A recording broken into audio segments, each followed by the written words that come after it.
Welcome to Messy Monday, and this is going to be a really quick post. I just wanted to share with you this little desk that I bought from a friend for $20.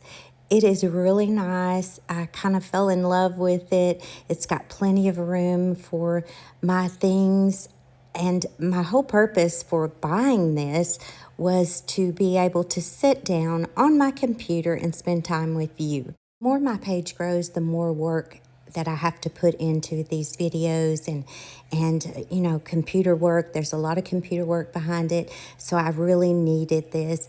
But I did a little makeover on this desk. I painted it this beautiful minty green.